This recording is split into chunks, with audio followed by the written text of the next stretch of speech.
حجامت۔ آج کی نشست میں عارف اپنا ایک واقعہ سنا رہے تھے جو کل شب انہوں نے حجام کی دکان پر دیکھا تھا۔ سامعین پوری توجہ سے ان کی بات کو سن رہے تھے۔ بچے کی عمر یہی کوئی 1 برس ہوگی۔ اس عمر کے بچوں کی معصومیت تو ویسے ہی دل موہ لیتی ہے، مگر یہ گول مٹول اور سرخ و سفید بچہ اور بھی پیارا لگ رہا تھا، مگر اس وقت وہ چیخ چیخ کر رو رہا تھا۔ اس کے دادا اسے گود میں بٹھائے ہوئے تھے اور حجام بڑی تیزی اور مہارت سے اس کے بڑے ہوئے بالوں کو کاٹنے میں مصروف تھا۔ حجام کے کہنے پر دادا نے بچے کے دونوں ہاتھ بھی پکڑ لیے کہ اس کی مزاحمت حجام کی قینچی کا رخ بالوں سے ہٹا کر اس کی جلد یا سر کی طرف نہ کر دے۔ اس پر بچے کی آہ و فغاں میں اور اضافہ ہو گیا اور اس کی بڑی بڑی آنکھوں سے آنسو جاری ہو گئے۔ دادا نے اپنی گرفت کم نہیں کی، وہ اسے ہنسا کر باتیں کر کے اس کا دھیان بٹانے کی کوشش کرتے رہے، مگر بچہ روتا رہا۔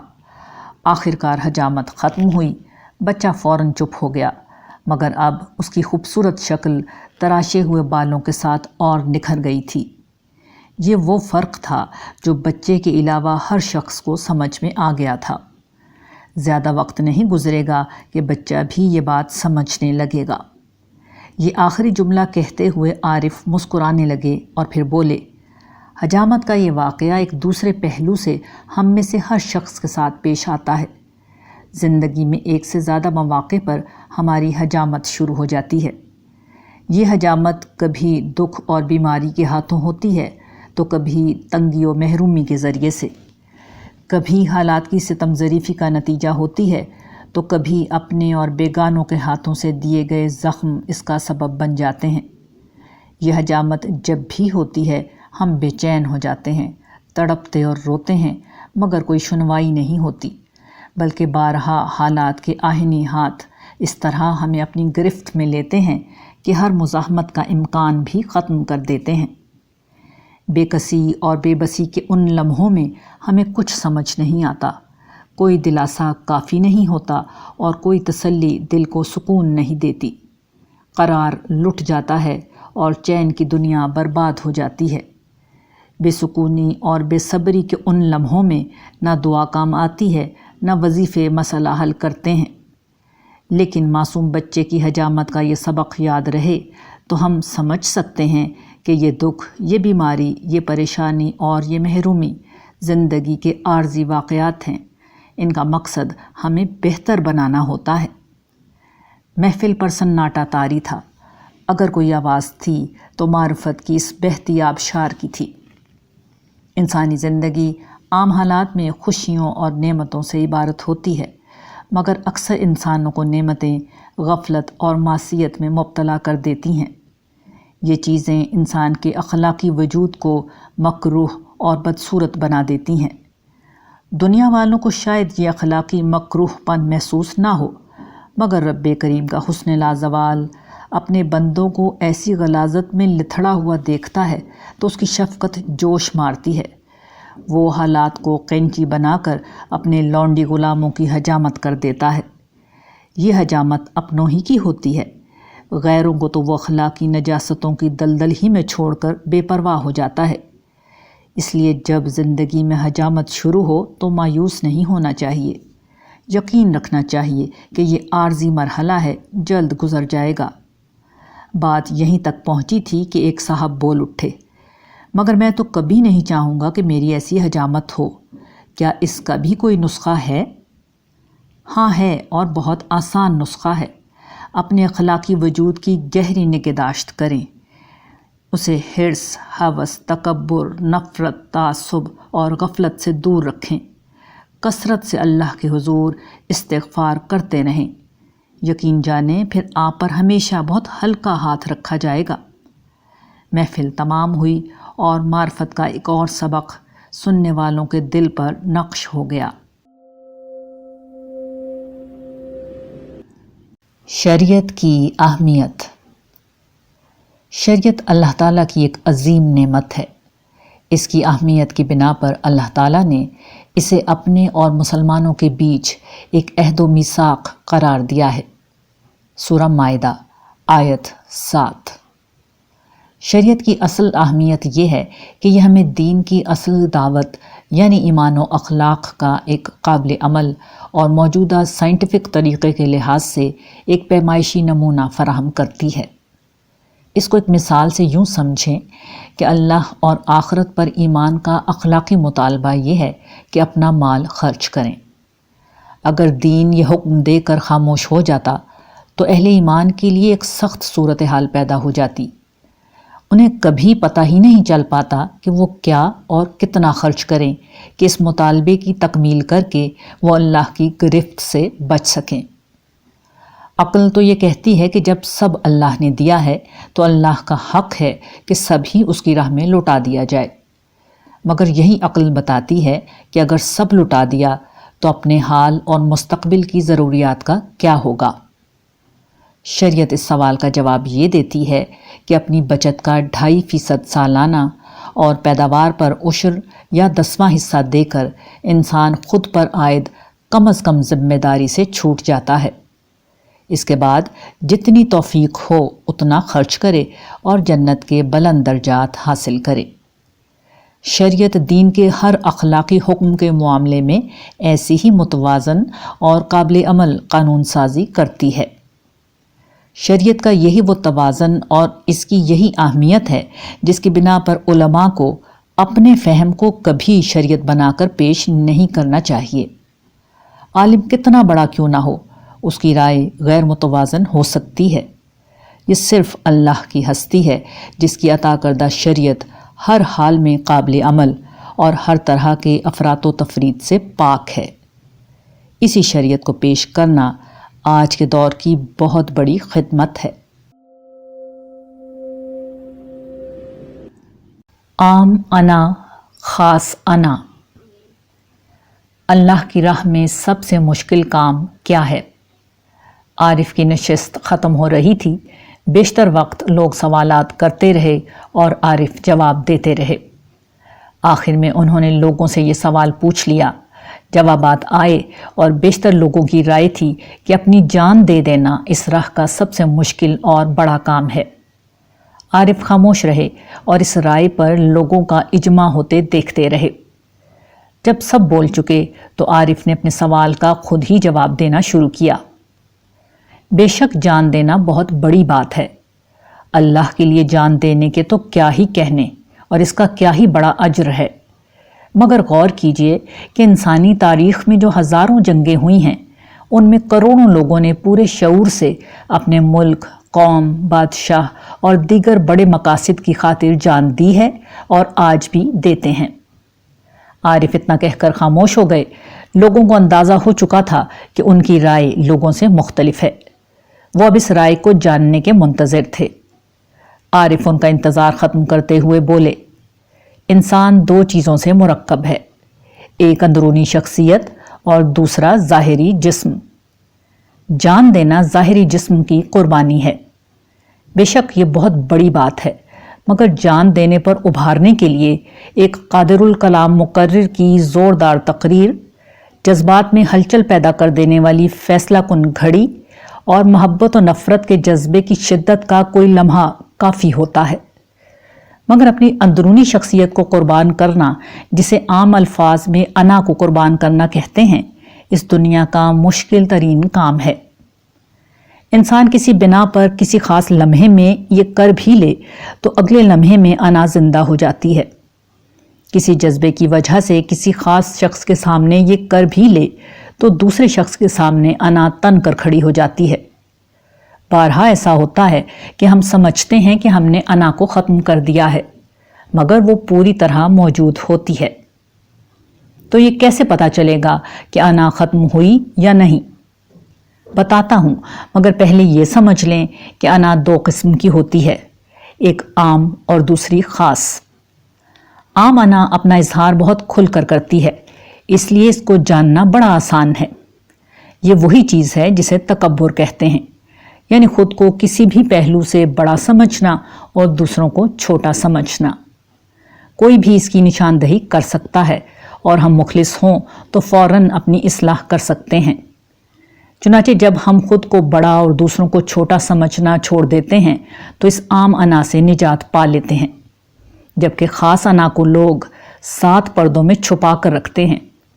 خود کو حقیر و فقیر کہنے والوں کی انا بھی آسمان تک بلند ہوتی ہے اور ان کو خبر بھی نہیں ہو پاتی۔ اس انا کو کیسے پہچانا جائے؟ ایک اور شخص نے سوال کیا۔ اس کی پہچان آسان نہیں، مگر اس کی کچھ موٹی موٹی نشانیاں بتا دیتا ہوں۔ پہلی یہ کہ آپ کسی اور انسان کی خوبیوں کے اعتراف کی عادت نہ رکھتے ہوں۔ دوسری یہ کہ جب آپ پر تنقید کی جائے تو آپ ناقد کی بات سمجھنے سے پہلے ہی اس کی بات کا جواب سوچنے لگیں۔ اور تیسری یہ کہ جب کوئی شخص آپ کی غلطی واضح کرنے کی کوشش کرے تو آپ کوشش کر کے کسی نہ کسی طرح اس میں بھی فوراً کوئی خرابی اور خامی تلاش کرنا شروع کر دیں۔ ان میں سے ہر رویہ یہ بتاتا ہے کہ آپ انا کے مریض ہیں، لیکن چونکہ تکبر ایک سماجی برائی سمجھا جاتا ہے اس لیے آپ اسے چھپا کر رکھتے ہیں۔ لیکن جس نے اپنے مرض کو سمجھ لیا وہ یقیناً اس سے نجات پا لے گا۔ عارف خاموش ہو گئے اور آسمانی معرفت کی ایک اور بارش دلوں کی زمینوں کو سیراب کر گئی۔ قرآن کا طریقہ استدلال۔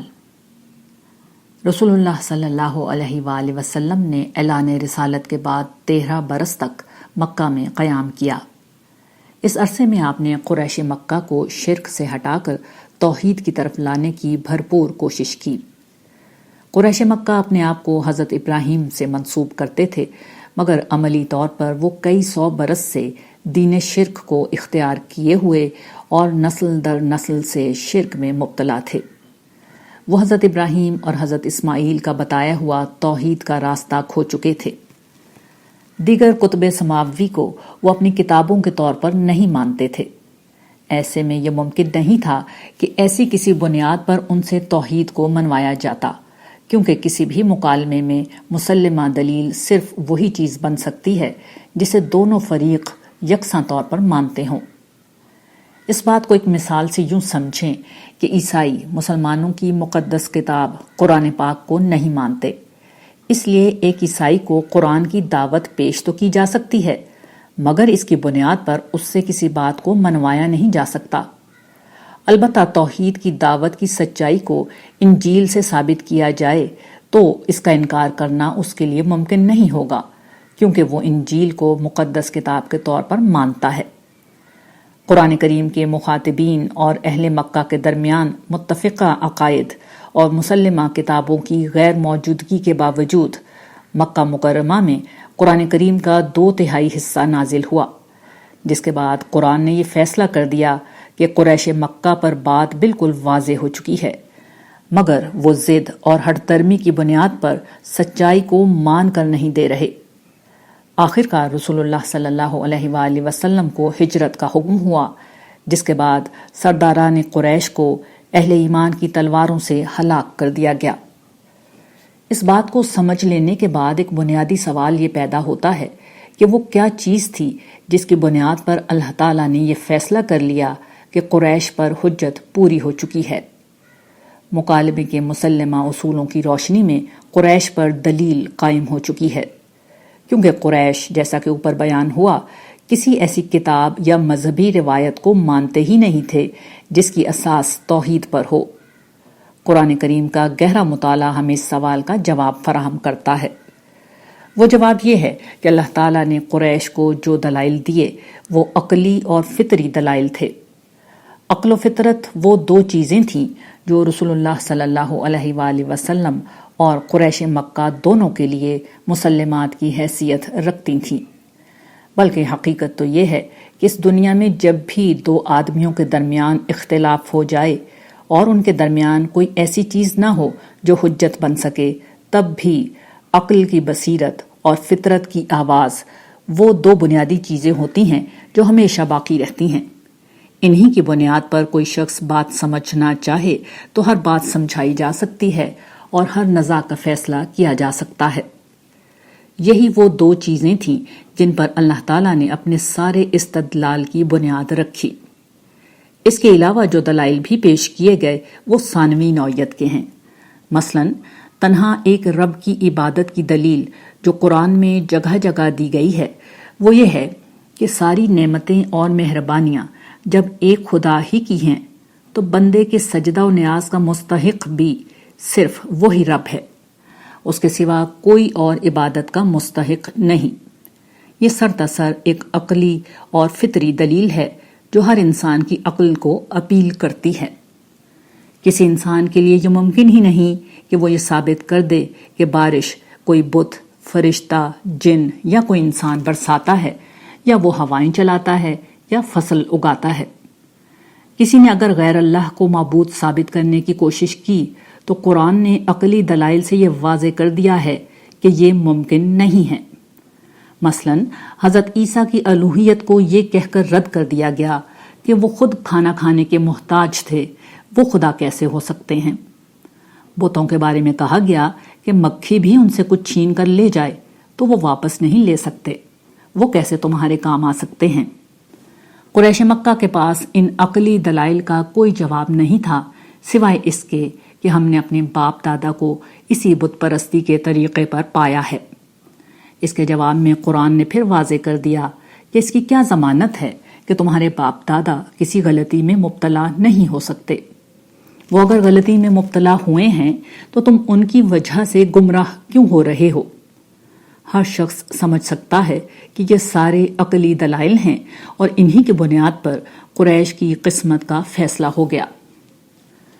بدقسمتی سے آج مسلمانوں کے ہاں علمی معاملات میں قرآن کو کوئی فیصلہ کن دلیل کی حیثیت حاصل ہے، نہ عقل و فطرت کو۔ اس سے زیادہ بڑی بدقسمتی یہ ہے کہ آج کے مسلمانوں کے ہاں اصل استدلال وہ ہو چکا ہے جو قریش مکہ کے پاس تھا، یعنی ہم نے اپنے بڑوں اور بزرگوں کو یہی کچھ کرتے پایا ہے اور انہی کی بات اصل اتھارٹی اور سند ہے۔ مگر قرآن پاک کا مطالعہ یہ بتاتا ہے کہ علم کی دنیا میں یہ کوئی استدلال نہیں۔ علم کی دنیا میں کوئی چیز دلیل اس وقت بنتی ہے جب تمام فریقوں کے مسلمات کے مطابق ہو۔ آج مسلمانوں کے درمیان مسلمات کی حیثیت یا تو خود قرآن و سنت کو حاصل ہے یا عقل و فطرت کے اس معیار کو جو ہر حال میں مسلمات میں شامل ہیں۔ اس لیے ان کے درمیان ہر نزاع کا فیصلہ انہی کی بنیاد پر ہونا چاہیے اور ہر سچائی کو پانے کا ذریعہ یہی چیزیں ہونی چاہیے۔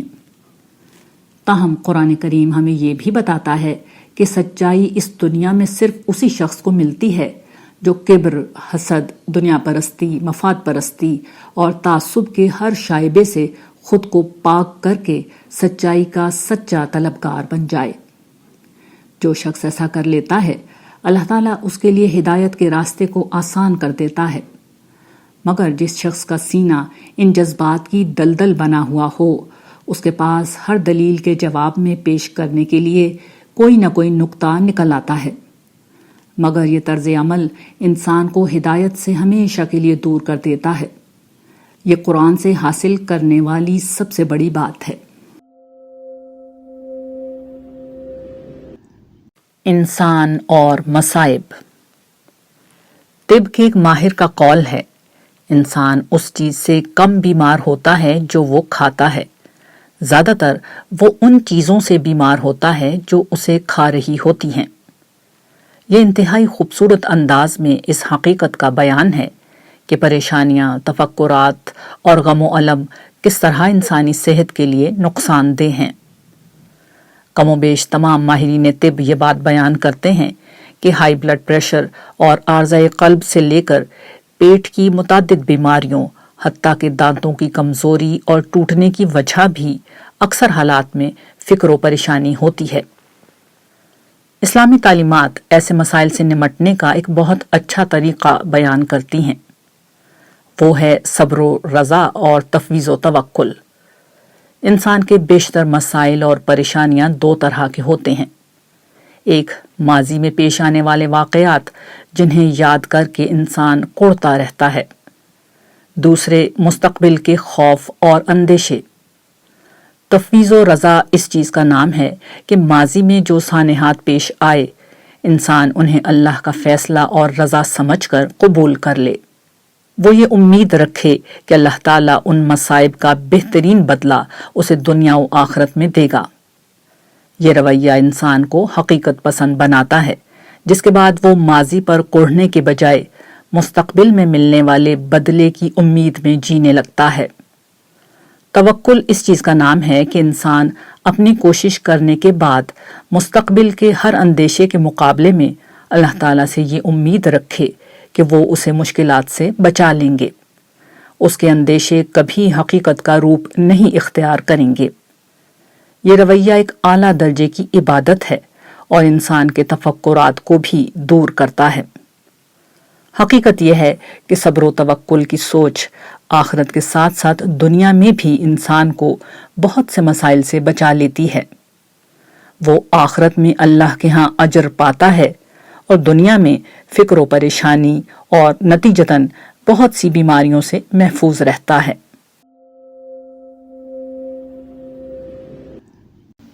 مال و دنیا اور دل۔ جناب، جب گھر میں نت نیا سامان آتا ہے تو اس سے بہت خوشی ہوتی ہے۔ کیا یہ دنیا کی محبت کی علامت ہے؟ اس پہلے سوال کی گونج ختم بھی نہ ہوئی تھی کہ حاضرین میں سے ایک صاحب نے دوسرا سوال کر ڈالا، کیا مال جمع کرنا کوئی بری بات ہے؟ عام لوگوں کو تو شاید اس سے فرق نہیں پڑتا، لیکن ہم لوگ جو آخرت کو مقصد بنا کر جیتے ہیں ان کا دل اس احساس سے کچھ بوجھل رہتا ہے۔ مگر کیا کیجیے کہ مستقبل کی ضروریات کے لیے کچھ پس انداز کرنا بھی مجبوری ہے۔ یہ دو سوال دو افراد نے کیے تھے، مگر یہ مسئلہ ہر شخص کا تھا، اس لیے ہر سماعت عارف کا بصیرت افروز جواب سننے کی منتظر تھی۔ دیر تک جواب نہ آیا۔ جب خاموشی کا بوجھ کانوں میں گرانی پیدا کرنے لگا تو عارف نے سر اٹھا کر خود ایک سوال کر دیا، کشتی کس لیے بنائی جاتی ہے؟ پہلے سائل نے جواب دیا، پانی میں سفر کرنے کے لیے۔ اور اگر پانی کشتی میں آ جائے تو؟ عارف نے دوسرا سوال کیا تو فوراً جواب آیا، کشتی ڈوب جائے گی۔ بس یہی تمثیل مومن اور مال و دنیا کا صحیح تعلق بیان کرتی ہے۔ مال و دنیا سے متعلق ہزار سوال پیدا ہو سکتے ہیں، مگر یہ تمثیل یاد رہے تو ہر سوال کا جواب خود مل جاتا ہے۔ مومن کا وجود کشتی کی طرح ہوتا ہے، اسے ترک دنیا کی اجازت نہیں، اسے دنیا میں جینا ہے کہ یہی امتحان ہے، مگر مال کے بغیر جیا نہیں جا سکتا، جیسے کشتی پانی کے بغیر نہیں چل سکتی۔ کشتی کے ہر طرف پانی ہوتا ہے، مگر اس کے اندر نہیں ہوتا، ہونا بھی نہیں چاہیے۔ اسی طرح مومن کے ہر طرف دنیا ہوتی ہے، مگر اس کے دل میں نہیں ہوتی۔ چیزیں اس کے گھر میں آتی ہیں، دل میں نہیں۔ مال بینک سٹیٹمنٹ میں نظر آتا ہے، دل کے بینک میں صرف آخرت کا حساب ہو رہا ہوتا ہے۔ اگر یہ ہے تو بہت دولت بھی نقصان نہیں پہنچاتی، یہ نہیں تو بہت کم دولت بھی انسان کو سانپ کی طرح ڈس لیتی ہے۔ ابدی خوشی۔ میں اور وہاج ٹہلتے ہوئے اپنے گھر والوں کو بہت پیچھے چھوڑ آئے تھے۔ سامنے تحد نظر پھیلا ہوا سمندر تھا۔ وہاج نے پوچھا کہ کیا جنت کی نعمتوں کی بھی کوئی حد ہوگی؟ شاید سمندر کی وسعت نے اس کے ذہن میں یہ سوال پیدا کیا، کیا ہم وہاں بور نہیں ہو جائیں گے؟ میں نے لمحے بھر کے لیے توقف کیا اور اس سے دریافت کیا، یہ بتاؤ کہ انسان کتنے عرصے سے قصے کہانیاں سنا رہے ہیں، کیا وہ کبھی ان سے بور ہوئے؟ ان قصے کہانیوں نے افسانوں، ناولوں اور اب ڈراموں نے فلموں کی شکل اختیار کر لی ہے، کیا لوگ ان سے بور ہو گئے ہیں؟ انسان کتنے عرصے سے گا رہا ہے، سننے والے سنتے چلے جا رہے ہیں، ہر روز ایک نئی دھن، ایک نیا گیت تخلیق ہوتا ہے، مگر انسان کبھی بور نہیں ہوتا، وہ نئی نئی تخلیقات کا منتظر رہتا ہے۔ یہی جنت میں ہوگا۔ یہ واقعہ پرانا ہو گیا، مگر کل میں قرآن پڑھتے ہوئے اس مقام پر پہنچا جہاں اس میں جنت کا پہلا تذکرہ ہے، تو مجھے قرآن سے اپنی بات کی تائید مل گئی۔ جنت کے اس تذکرے میں سب سے اہم بات یہی ہے کہ جب جب اہل جنت کو کوئی پھل بطور رزق ملے گا تو وہ کہیں گے یہ تو ہمیں پہلے بھی دیا گیا ہے۔ مگر قرآن یہ تبصرہ کرتا ہے کہ انہیں بظاہر یہ پھل پچھلے پھلوں سے ملتا جلتا لگے گا، لیکن حقیقت میں یہ ایک بالکل مختلف پھل ہوگا۔ نعمت کا یہی تنوع جنت کو ہمیشہ ہمیشہ کے لیے ایک خوشگوار مقام بنا دے گا۔ انسان کبھی یکسانیت کو پسند نہیں کرتا۔ انسان نعمتوں کی خواہش کرتا ہے، مگر جیسے ہی یہ نعمت اس کی دسترس میں آتی ہے تو کچھ وقتی لذت کے بعد انسان بوریت کا شکار ہو جاتا ہے۔ پھر وہ ایک نئی شے کی جستجو میں مشغول ہو جاتا ہے۔ مگر اس دنیا میں طاقت، صحت، دولت، وقت اور زندگی کی محدودیت قدم قدم پر انسان کے آڑے آ جاتی ہے۔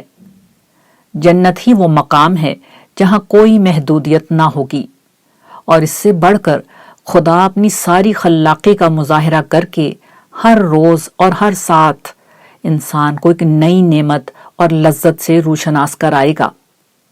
یہی جنت کی ابدی خوشی کا راز ہے۔